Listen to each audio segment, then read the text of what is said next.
first of all, I had to make sure that the connections are intact. I connected it properly, and then what I did was, basically what you're looking at is actually a computer by itself, right? So it's coming closer to the camera. Ah, yes. It's a pleasure driving this truck now. Okay, and reverse it a little bit, and then brake it, and then turn it around. Wow, finally. Look at that. That is your actual Raspberry Pi computer, and on the is your GPIO pins. Okay, and the orange color thing that you can see there is actually the motor, and there is a video port jack there, and then 3.5 mm audio, and then the controller board, and on the top of that is there are two USB ports.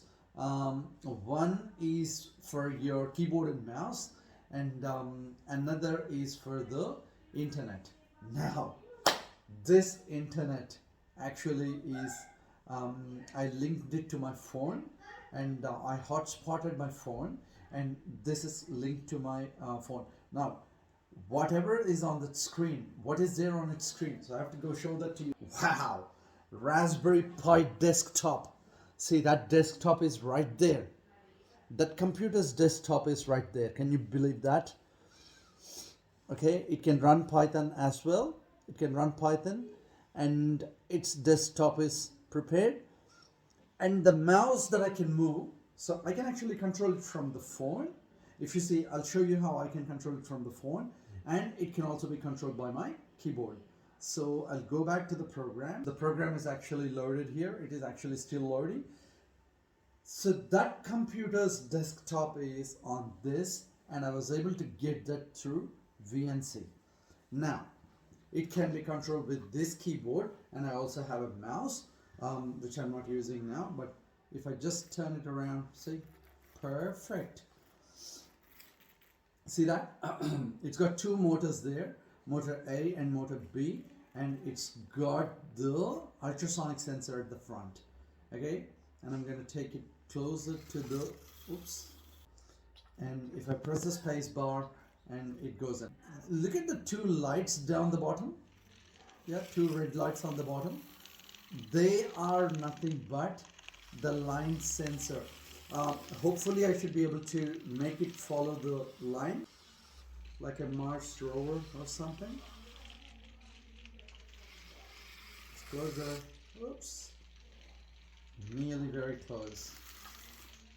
Okay, so finally I have put him to the test, and the motors are working perfect. And look at the response, so quick. Like, I'm getting it on the keyboard, I'm just turning it, and then so quick, and then it turns so well, right? Same thing is absolutely possible using my phone. If I wanted to use my phone, I can use my phone and then I can do it.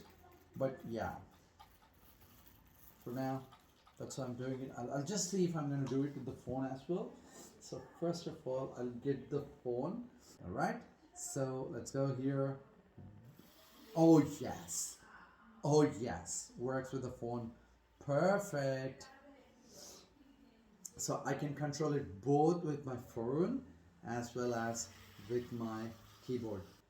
Back button here, and then the down arrow, and then space, stops, turn around.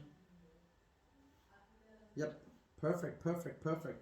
And then move it forward, and it moves forward, and space. Whoops.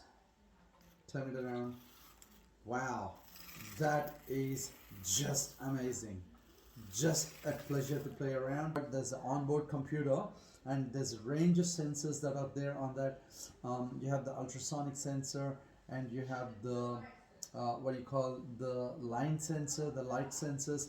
If you want me to show the light sensors, actually these are the light sensors. If you see, look at that, those are the light sensors. And pretty fragile robot. I had been having this for like how long now? 10 years. Oh yes, the heat sink is right here. It's pretty hot. You know what, that's the heat sink. Tiny little computer, and the SD card on board.